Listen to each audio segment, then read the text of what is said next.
Hola a todos, ¿cómo están? Mi nombre es Karen Betancourt. Hola, y yo soy Catalina Jaramillo. Y esto es Eternamente. Bueno, vamos con un siguiente capítulo en esta serie que estábamos comenzando sobre adicciones. Bienvenidos a todos. El capítulo anterior hablamos un poquito sobre las adicciones, cuando alguien se considera adicto. Hablamos que incluso con 3 meses, con algo recurrente que suceda un solo episodio cada 3 meses, pero que se den diferentes características dentro del episodio, podríamos considerar ya que hay un tipo de adicción. Pero hoy queremos adentrarnos un poquito en una realidad que se ha convertido en un problema social y que es oculta, en algunas partes socialmente aceptada, que a veces cuando ahora se ven películas se habla del tema con mucha naturalidad, ¿cierto? Lo hacen como si fuera a manera de chiste, como si fuera bueno, como lo ve uno en las series. Incluso si no se habla, eres un retrógrada. Ok, sí. Sí. Pero la realidad que hay detrás de la pornografía la vamos a deslumbrar hoy. Sí, así es. Y sabes qué, Karen, me gustaría empezar con unas cifras que me parecen espeluznantes, porque me puse a leer frente a Latinoamérica cómo están las estadísticas de los adolescentes en temas de consumo de pornografía. Y esto es desbordante. Imagínate un menor de edad sumergido en la pornografía. En hombres, entre el 85 y 90% de hombres ya han visto al menos una vez en el año pornografía. Pero lo más escalofriante es que el 80% de ese 95% lo hacen una vez a la semana o semanalmente. En adolescentes, o sea, estamos hablando de menores de edad. En hombres y en mujeres oscila entre el 35 y el 45% de la población que consume pornografía, y a la semana un 40% de nuestros adolescentes. Y falta decir que la edad promedio hoy en día en la cual está empezando a consumir el niño pornografía son los 7 años. Entre 7 y 9 años. Imagínate, todo porque por no tener control sobre las pantallas. Exacto. Y tú tocaste ese tema de la edad y voy a compartirte algo también, y es que en el episodio pasado hablábamos de las pantallas y lo que hacen las pantallas en los niños, en la corteza prefrontal, en que no puede controlar impulsos. Y las pantallas, los niños la utilizan para utilizar videojuegos y sumergirse en los videojuegos. Entonces yo me puse a consultar qué videojuegos tienen una influencia, o sea, como primer acercamiento a la pornografía. Y yo creo que alguna vez hablábamos de un juego que se llama Roblox. Roblox, sí. Tú y yo discutimos sobre el tema. Y hablábamos de esto frente a que no necesariamente tiene que hablar de contenido explícito, de pornografía, pero sí un contenido muy sexualizado. Y ese contenido sexualizado es lo que incita a que el adolescente o el niño empiecen a ver pornografía. Tocaste un punto fundamental y es la hipersexualización de nuestros niños hoy en día, que empiezan algo tan sencillo como la forma como los vestimos. Ya ahí, en la forma como se le está dejando al niño, se le está vistiendo de chorcitos, ombligueras, ya ahí hay una hipersexualización del niño que luego lo va induciendo a otro tipo de comportamientos, porque eso nunca se queda estático, eso va llevando a más. Uh-huh. Entonces, ¿qué tal si hablamos un poquito, Cata, de qué consecuencias hay de no guardar la pureza, ya que tú lo estás diciendo, en que ya luego recurran a ese tipo de consumo? Aquí es importante que las familias estén formadas en hablar de sexualidad con sus hijos, desde una manera, desde la, se me olvidó esta palabra, prudencia, no es prudencia. El pudor, eso. Hablar desde el pudor, desde la castidad, desde el cuidado de sí. Porque miren, la pornografía tiene un síntoma, y es que muchas personas lo usan para buscar validación. Entonces, también otra de las características es que yo me puedo dar placer a mí mismo. Es una soberbia encubierta. Exactamente. Yo recuerdo un profesor en el colegio que nos decía, ustedes tienen que disfrutar de ustedes mismos, y eso lo hacía alusión a la masturbación, que muchas veces viene dado con la pornografía en los adolescentes. Entonces, ¿por qué no disfrutas de ti mismo? Y ese disfrutar de ti mismo hace que no necesites a los demás absolutamente para nada, y ahí evidentemente hay un desorden. Y si necesito de ellos es para utilizarlos y para cosificarlos, y ese es el problema esencial de la pornografía, porque pueden pensar las personas, sobre todo los hombres que son los que más van a este tipo de contenido, es: si yo no le hago daño a nadie, ¿por qué razón es malo? Uh-huh. Y realmente sí es malo, porque como explicábamos en el capítulo anterior sobre las pantallas, se destruye la capacidad de razonamiento y se asume que todo lo que se está viendo es una realidad. Entonces se distorsiona la visión de la sexualidad.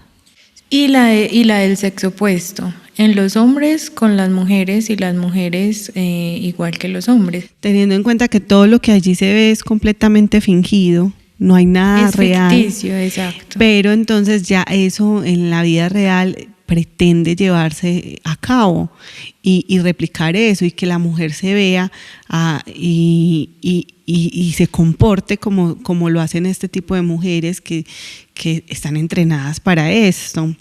Entonces, ¿qué pasa con eso? Se convierte la mujer en un objeto de placer, más no en un don en sí misma, más no una persona valiosa sencillamente porque es persona, valiosa en sí misma, sino como un objeto para yo alcanzar placer. Uh-huh. Y ahí es cuando se distorsiona tanto el matrimonio.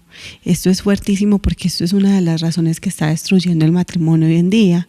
No hay encuentro en la sexualidad, y las mujeres que están casadas con hombres que acceden a la pornografía, un común denominador de ellas es: me siento usada. Uh-huh. Me siento utilizada, sale con cosas muy raras, y puede que no, o puede que ella acceda a las peticiones de él, pero se siente como sucia, no se siente amada, ni se siente plenamente valorada. Como algo que se puede desechar. Y esto pasa cuando la sexualidad se torna desordenada, que eso lo habla la teología del cuerpo, ¿sí? No soy un don, sino que simplemente soy utilizada, o sea, puedo ser desechable en cualquier momento como mujer. Entonces, en el tema de la pornografía, igual pasa como de cualquier otro tipo de adicciones. Hay una recompensa, el sistema de recompensas también se activa. Y quien creyera, es un poco más difícil salir de una adicción comportamental como es la pornografía. ¿Por qué? Porque en su gran mayoría es socialmente aceptada. Y porque se hace en lo oculto, en la noche, y aparentemente no interfiere en la cotidianidad, pero sí destruye totalmente una relación, la forma como nos relacionamos con el otro. Pero sí influye en las áreas de ajuste, es decir, en lo personal, en lo social, en lo familiar, en el trabajo. ¿Por qué? Porque muchas veces llega a una compulsión el consumo, y esa compulsión te lleva a que hay que consumirlo donde sea. Entonces ahí se pierde incluso hasta el autocontrol. Entonces voy al baño del club social donde estoy, y voy al baño y consumo pornografía. Estoy en un aeropuerto y voy y consumo pornografía. O sea, donde sea, no hay, mejor dicho, la compulsión en la pornografía hace que veas todas las personas, todos los seres humanos, como un objeto posible de consumo.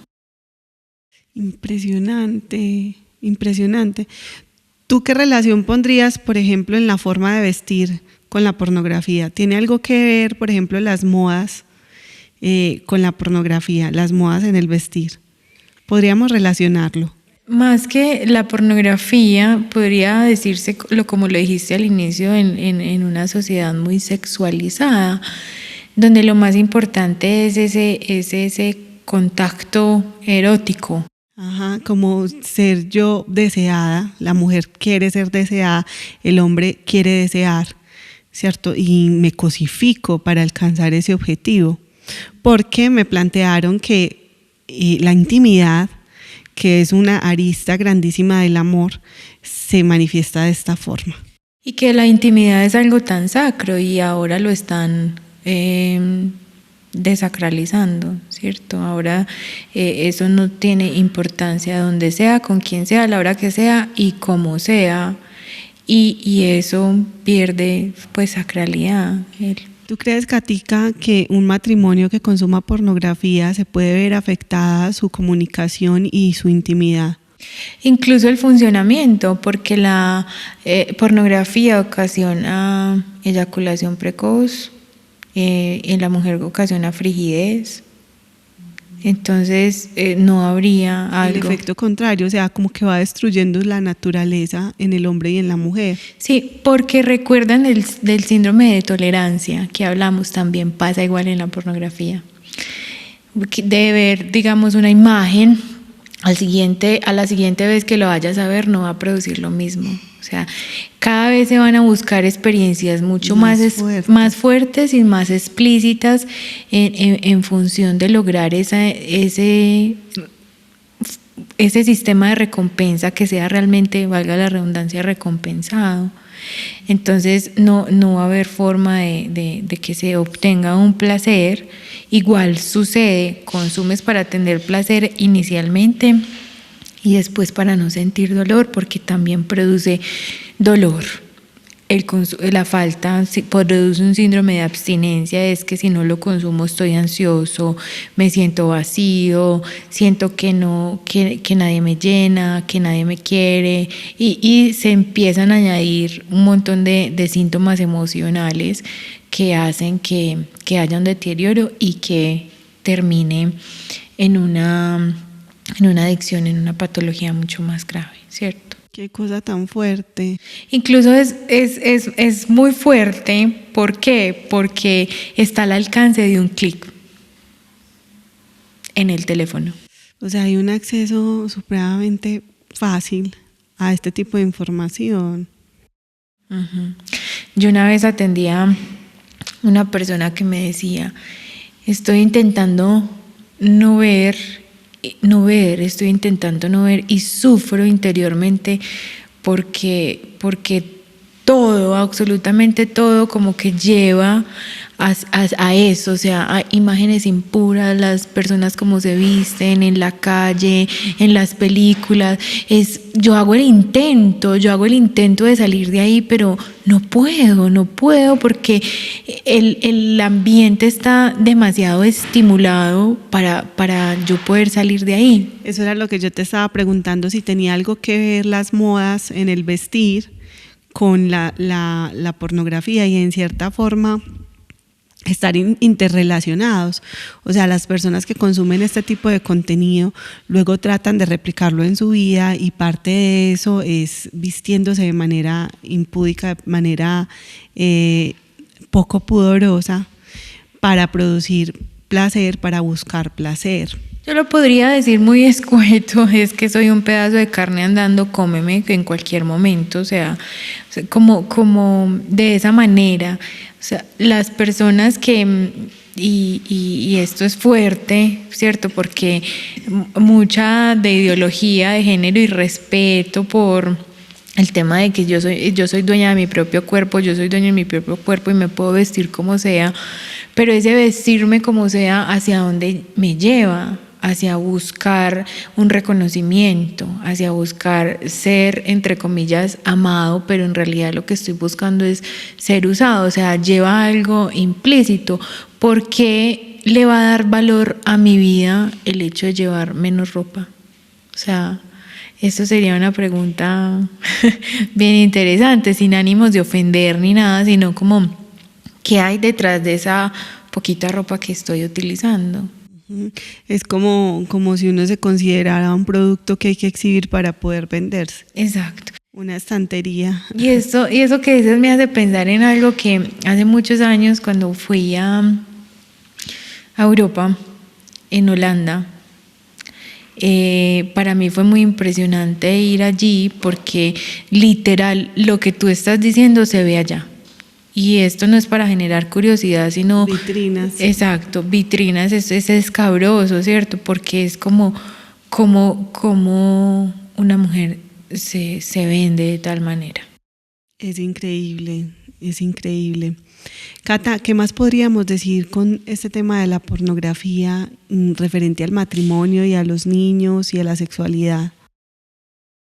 Bueno, primero que familias, hay que cuidar a los niños de cómo están utilizando las pantallas, si las están utilizando, porque se mete muy sutilmente en los videojuegos, en los muñequitos que se ven.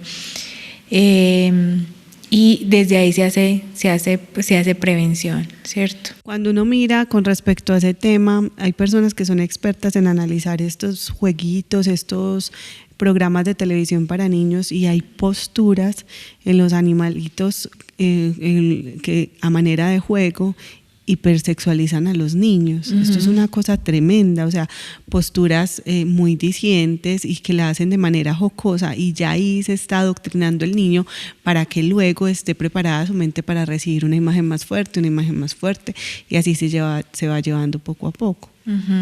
Y cuando menos piensas se termina el niño con problemas ¿Desde cuándo empezaste a ver pornografía? No, yo creo que desde muy pequeño. Incluso el caso que te cuento de este paciente que una vez atendí, recuerda imágenes desde los 2 años. Wow. O sea, expuesto al contenido y no solo visual, sino también las conversaciones de sus padres. O sea, cuando... Los libros que se tienen en casa. Los libros, las la revistas. Información a la cual tiene acceso el niño. Yo recuerdo el testimonio que me estaban contando hace un tiempo sobre estas casas de pornografía, estas empresas de pornografía, y se invirtieron mucho dinero en estudiar la mente de los niños para lograr producir contenido y llegar de tal forma a los niños, imagínate. O sea, porque ellos se dieron cuenta en ese estudio que hicieron que mientras más pequeño el niño podía tener contacto con la pornografía, más fácil iban a tener un adicto en edad adulta. O sea, es más sencillo mantener el consumo en una persona que se hace adicta desde niño a una persona que empieza a consumir este tipo de contenido ya adulta. O sea, lo descubrieron y se metieron. A mí me parece eso tan espeluznante, que inviertan su dinero en estudiar la mente de los niños para corromperla. Es impresionante.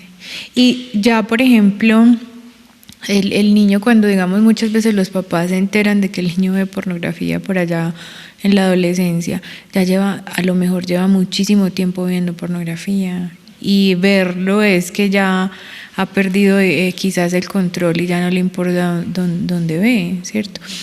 También tiene mucha relación el abuso sexual, que puede llevar el abuso sexual puede tener muchas consecuencias, pero una de ellas puede llevar a sexualizar a la persona y terminar siendo un adicto a la pornografía, o incluso... Sí, porque una modalidad de abuso es enfrentar a los niños a este tipo de contenido, y hay personas adultas que abusan de niños que encuentran placer viendo que estos niños consumen este contenido.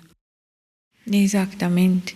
Y allí se me olvidó lo que te iba a decir, pero tiene relación en frente a que los niños no, me perdí.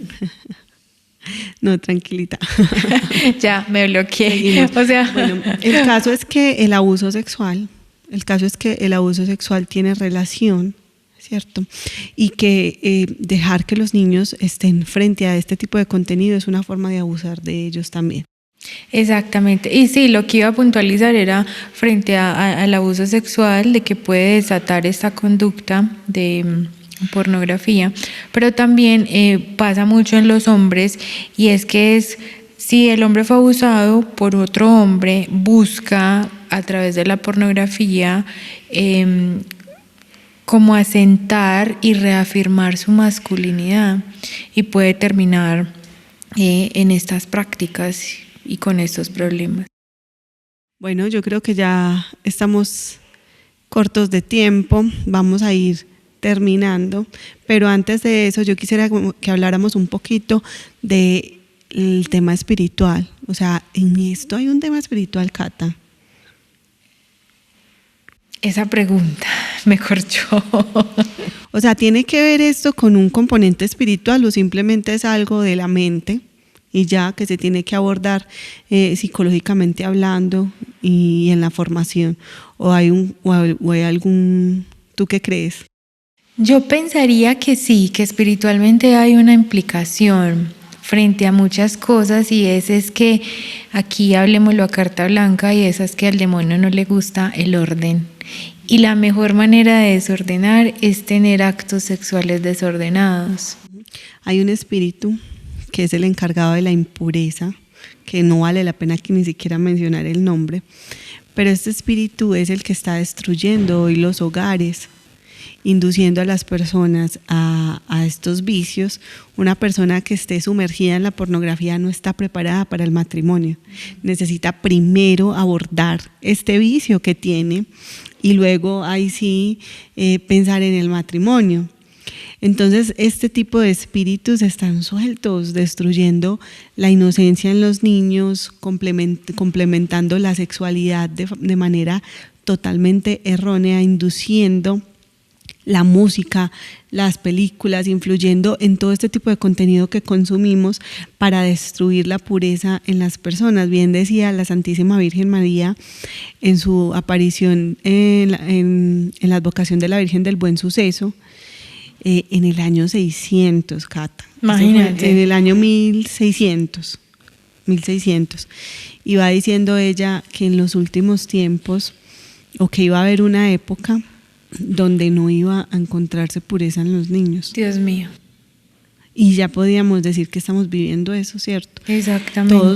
Todos están sometidos de una u otra forma a comentarios impuros, a información de afuera, a imágenes. Y no solo eso, Karen, sino también la parte de que el hecho de es el sexo desordenado, la pornografía es parte del sexo desordenado, porque obtienes placer contigo mismo y lo demás no importa. ¿Qué trae eso? La impureza, pero también trae aborto, trae depresión. O sea, las personas con pornografía, con esta adicción, se aíslan y generan depresión, ansiedad y problemas relacionales con los otros, incluido con sí mismo. O sea, esto genera un aislamiento social que no lo genera cualquier otra cosa. Y como es tan fuerte, ¿cómo salir de esto si no con ayuda divina? Por eso, si en alguna de las personas que nos está escuchando en este momento tiene este problema o conoce a alguien que tenga esta lucha, lo primero que se tiene que hacer es una confesión de vida, buscar la oración del sacerdote y buscar una persona especialista en el tema que colabore para salir de esta adicción paulatinamente. Pero como tiene un componente espiritual, se tiene que abordar desde todos los frentes, no solamente el profesional, sino también el espiritual. Claro, porque la adicción es biopsicosocial, o sea, biológico, psicológico y social, sí, por una parte, pero no podemos dejar de lado lo espiritual. Entonces, por todos esos frentes hay que darle ayuda y acompañamiento. Bueno, les agradecemos por haber estado con nosotros este rato. Esperemos que hayan disfrutado el cafecito sí. Que les invitamos a que se tomen para escuchar nuestro programa y nos vemos en el próximo capítulo de Eternamente. Dios los bendiga.